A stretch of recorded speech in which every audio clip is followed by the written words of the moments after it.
ഒന്നാമത്തെ ശ്ലോകത്തിലേക്ക് കിടക്കാൻ നോക്കൂ.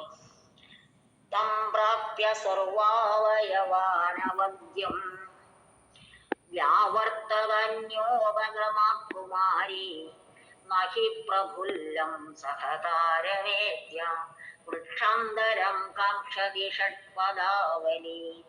ഷഡ്പദാളി, ആവലി ആളി എന്ന് പറഞ്ഞാൽ ഒരർത്ഥം തന്നെയാണ്, അതുകൊണ്ട് അങ്ങനെ പറഞ്ഞു പോയതാണ്. ഒന്നോടെ ചൊല്ലാം. തം പ്രാപ്യ സർവാവയവാനവദ്യം. സർവ അവയവ അനവദ്യം. തം പ്രാപ്യ സർവാവയവാനവദ്യം വ്യാവർത്തത അന്യോപഗമാകുമാരി നഹി പ്രഫുല്ലം സഹതാരവേദ്യ വൃക്ഷാന്തരം കാക്ഷതി ഷഡ്പദാളി. ഷഡ്പദാളി, ഷഡ്പദങ്ങളുടെ കൂട്ടം. ആവലി എന്ന് പറഞ്ഞാലും കൂട്ടം തന്നെയാണ്. അപ്പൊ നമുക്ക് നോക്കാം, ഇനി ഓരോ പദങ്ങളുടെയും സന്ധി നോക്കാം. വ്യാവർത്തത അന്യോപഗമാത് കുമാരി. വ്യാവർത്തത അന്യോപഗമാത് കുമാരി. സഹകാരമേത്യ, സഹകാരം അധികം ഏത്യ. സർവാവയവ അനവദ്യം എന്നുള്ളതിന്റെ വിഗ്രഹം ഇവിടെ കൊടുത്തിട്ടുണ്ട്. വലിയൊരു വിഗ്രഹമാണ്, എന്നാലും നമുക്കൊന്ന് നോക്കാം. ന അവദ്യ അനവദ്യ സർവേ ച തേ അവയവാശ്ച സർവാവയവാഃ സർവാവയവേഷു അനവദ്യഃ യസ്യ സഹ സർവാവയവ അനവദ്യഃ തം സർവാവയവ അനവദ്യം. അനവദ്യം എന്ന് പറഞ്ഞാൽ ദോഷരഹിതം എന്നാണ്, അവദ്യം എന്ന് പറഞ്ഞാൽ ദോഷയുക്തം എന്നാണ്. അന്യോപഗമാത്, അന്യസ്യ ഉപഗമഃ അന്യോപഗമഃ തസ്മാത്. പിന്നെ വൃക്ഷാന്തരം, അന്യഃ വൃക്ഷഃ, വൃക്ഷാന്തരം പ്രധാനപ്പെട്ട ഒരു വിഗ്രഹമാണ്, അത് ശ്രദ്ധ വെച്ച് പഠിച്ചോളാം. ഷഡ്പദാളി, ഷഡ്പദാനാം ആളി. ആളി എന്ന് പറഞ്ഞാൽ കൂട്ടം നടത്തം. ആവലി, അർത്ഥം കൊടുത്തിട്ട് മന്ദാവലി എന്ന് കൊടുത്തിട്ടുണ്ട്. അപ്പൊ നമുക്കൊന്ന് നോക്കാം, ഇവിടെ നോക്കാം ശ്ലോകം.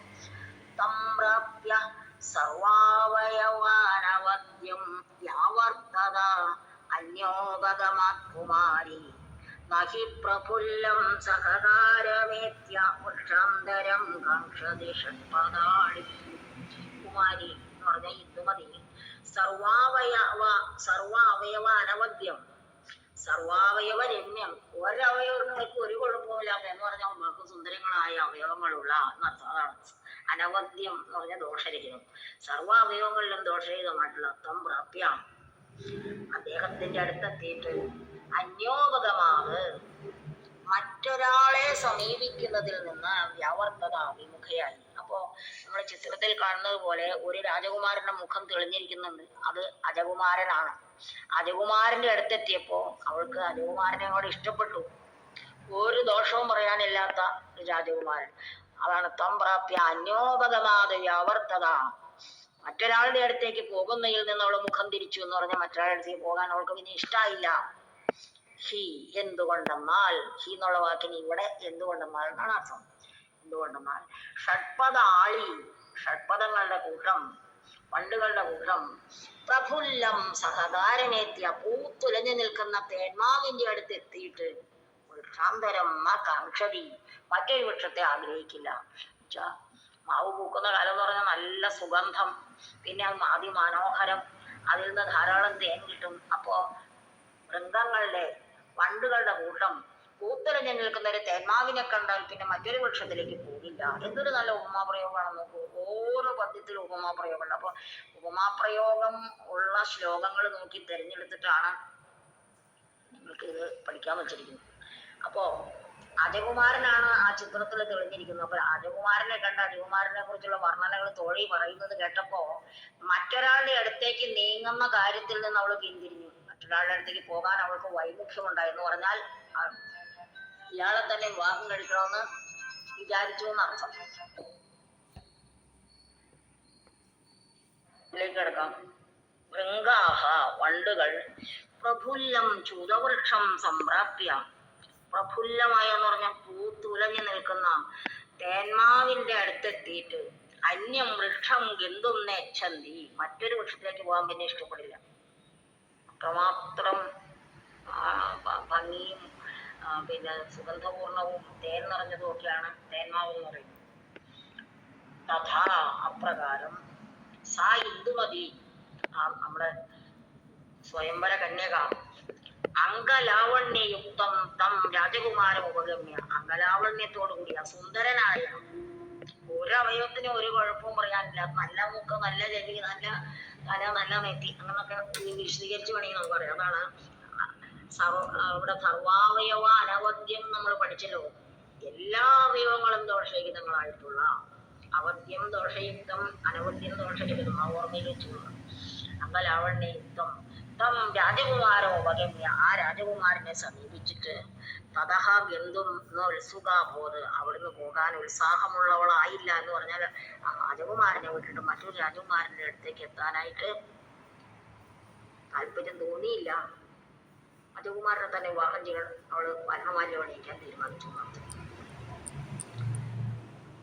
ഇനി മോശം അവിടെ കൊടുത്തിട്ടുണ്ട്. ഷഡ്പദ എന്ന് പറയുന്നത്, ഷഡ്പദ ആളി പറഞ്ഞിട്ടുണ്ടല്ലോ. ഷഡ്പദ ആളിന്റെ അർത്ഥം അവിടെ കൊടുത്തിട്ടുണ്ട്. ഗംഗാവലി, മധുപ്രദോ മധുകരോ മധുപാലിന വിരേഭ പുഷ്പലിൽ ഭൃംഗ ഷഡ്പദ ഭ്രമരാളയ. ആളി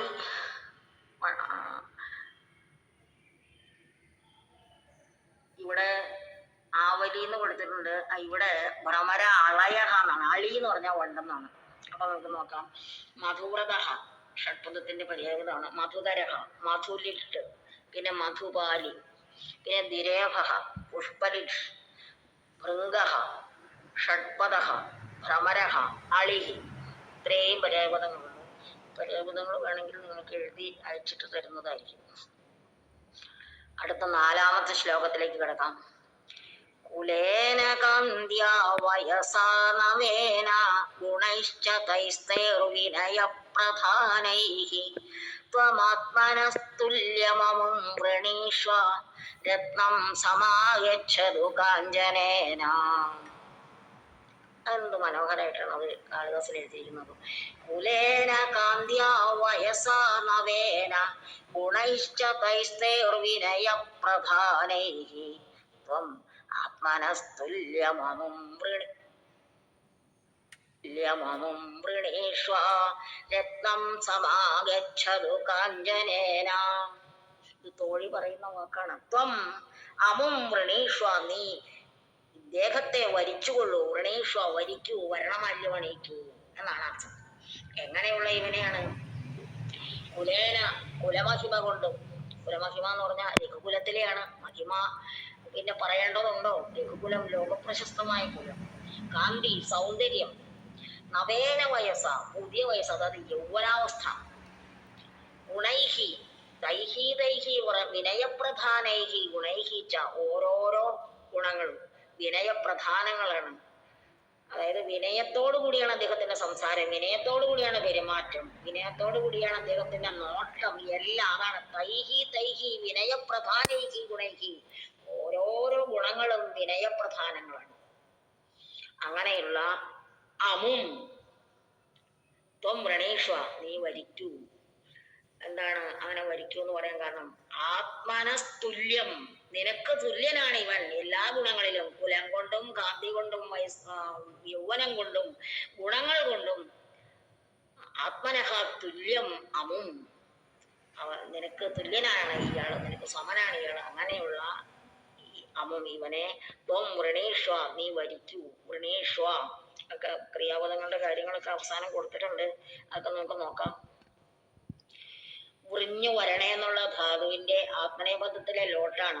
വൃണീഷ്വ, വൃണ്വാധാം, വൃണുത്വം. അത് മധ്യമപുരുഷനാണ് കൊടുത്തിരിക്കുന്നത്. ത്വം കർത്താവായി വന്നതുകൊണ്ട് അവിടെ മധ്യമപുരുഷ ക്രിയ. വൃണീഷ്വ. അതിനൊരു കാരണമുണ്ട്. എന്തുകൊണ്ടാണ് കുലം കൊണ്ടും, കാന്തി കൊണ്ടും, നവയൗവനം കൊണ്ടും, വിനയപ്രധാനങ്ങളായ ഗുണങ്ങൾ കൊണ്ടും നിനക്ക് തുല്യനായ ഇവനെ തന്നെ നീ വരിക്കാൻ കാരണം എന്തായിട്ട്? അതിനെ കവി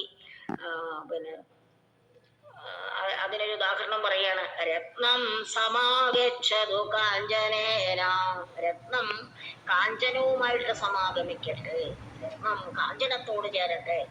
കാഞ്ചനം സ്വർണമാണ്, രത്നം നമുക്കറിയാം. രത്നങ്ങൾ പതിപ്പിച്ച സ്വർണ്ണ ആഭരണങ്ങൾ കാണാൻ കുറച്ചുകൂടി ഭംഗിയുണ്ട്. സ്വർണം തന്നെയല്ലാത്തത് മുത്തു പതിപ്പിച്ച ആഭരണങ്ങൾ കാണാനൊക്കെ ഭംഗിയുണ്ട്. അപ്പൊ മുത്തു പതിപ്പിച്ച ഒരു ആഭരണമാണ് ഈ അജൻ എന്ന രാജാവ്. അയാളോട് നീ ചേരണം, അതാണ് ഏറ്റവും യോജിക്കുന്നത് എന്നാണ് അതിന്റെ അർത്ഥം. ഒന്നൂടെ ഒന്ന് വായിക്കാം. കുലേന കാന്ത്യ വയസാ നവേന ഗുണൈഷ്ടതൈസ്തൈർവിനയ പ്രധാനൈഃ ത്വമാത്മനസ്തുല്യമമും വൃണീഷ്വ രത്നം സമാഗച്ഛതു കാഞ്ചനേന. രത്നം കാഞ്ചനത്തോട് സമാഗമിക്കട്ടെ, രത്നം കാഞ്ചനത്തോട് ചേരട്ടെ. രത്നം നമ്മുടെ കുമാരി, കാഞ്ചനം രാജകുമാരൻ, രണ്ടും കൂടെയാണ് ചേരേണ്ടത്. രത്നം കാഞ്ചനത്തോട് ചേരുമ്പോൾ കൂടുതൽ ഭംഗിയുണ്ടാവും. നമുക്കവിടെ നോക്കാം. കുലേന കാന്ത്യ നവേന വയസ വിനയപ്രധാനൈഹി തൈഹി ദൈഹി ഗുണൈഹി ച ആത്മനഃ തുല്യം അമും ത്വം വൃണീഷ്വ. കുലം കൊണ്ടും കാന്തി കൊണ്ടും, കുലം നിറവട്ട് മഹിമ കൊണ്ടും കാന്തി കൊണ്ടും സൗന്ദര്യം കൊണ്ടും യൗവനാവസ്ഥ കൊണ്ടും വിനയപ്രധാനങ്ങളായിട്ടുള്ള ഓരോ ഗുണങ്ങൾ കൊണ്ടും ആത്മനഃ തുല്യം നിനക്ക് തുല്യനായിട്ടുള്ള അമും ത്വം വൃണീഷ്വ ഇവനെ നീ വരിക്കണം. കാരണം എന്താണ്? രത്നം കാഞ്ചനേന സമാഗച്ഛതു. രത്നം കാഞ്ചനത്തോടാണ് ചേരേണ്ടത്. ചേരട്ടെ, രത്നം കാഞ്ചനത്തോട് ചേരട്ടെ. നീ ഇവനെ വരിക്കുന്നതിലൂടെ രത്നം, നീയാകുന്ന രത്നം കാഞ്ചനമാകുന്ന അതികുമാരനോട് ചേരട്ടെ. ഭാവാർത്ഥത്തിലേക്ക് കിടക്കാം. ഏഷഃ അജഃ സൂര്യവംശോത്ഭവഃ ഭോവി. ഈ അജൻ സൂര്യവംശോത്ഭവനാണ്. ഇവിടെ സൂര്യവംശത്തിൽ ജനിച്ചവരാണ്. ഇപ്പൊ കുലമഹിമയുണ്ട്. കാന്തിയാ താരുണ്യേന വിനയാദിഭിഹി ശീലഗുണൈശ്ച. കാണാനായിട്ടാണെങ്കിൽ അതിസുന്ദരനാണ്, കാമദേവനെ പോലെ ഇരിക്കും. താരുണ്യം, യൗവനമാണെങ്കിൽ യൗവനാവസ്ഥകൾ തുടങ്ങിയിട്ടേ ഉള്ളൂ. പിന്നെ വിനയാദിഭിഹി ശീലഗുണൈഹി, വിനയം തുടങ്ങിയ സ്വഭാവ ഗുണങ്ങൾ കൊണ്ടും അനുരൂപഃ അയം, അനുരൂപനായ നിനക്ക് ഏറ്റവും ചേരുന്നവനായ ഇവൻ. അയം രാജകുമാരയവത്തെ യോഗ്യ, ഈ രാജകുമാരൻ തന്നെയാണ് നിനക്ക് യോഗ്യൻ. രത്നം സുവർണേന സഹ ഏവ സമാഗച്ഛതു. രത്നം സുവർണത്തോട് തന്നെ ചേരട്ടെ. സമാഗച്ഛതു സമാഗമിക്കട്ടെ, ഒത്തുചേരട്ടെ എന്നർത്ഥം. 4 ശ്ലോകങ്ങളുടെ അർത്ഥം നമ്മൾ പഠിച്ചു. ഇവിടെ കോശം കൊടുത്തിട്ടുണ്ട്. കുലം, സന്തതി, ഗോത്ര, ഗോത്രജനന കുല,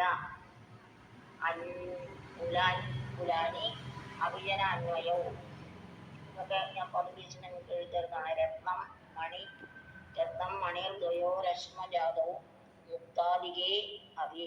രത്നം മണിഹി അശ്മജാതിഹി മുക്തം, ഇതൊക്കെയാണ് രത്നത്തിന്റെ പ്രയോഗങ്ങൾ. ഇപ്പോൾ